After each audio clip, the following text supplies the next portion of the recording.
Самый эффективный рецепт – это рецепты бабушек. Как легко, быстро избавиться от кашля и чтобы в горле не царапались кошки, это легко. С помощью жженого сахара. Многие знают этот рецепт, думаю, не открыл Америку, но для некоторых это будет полезно. Для этого нам понадобится сахар, ложка и теплая водичка в стакане.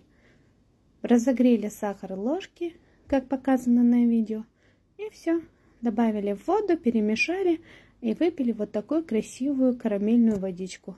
Детям, взрослым, пожилым, всем можно. Пейте, выздоравливайте, будьте здоровы. За ложку не переживайте, с ней все в порядке. Подписывайся, поставь лайк.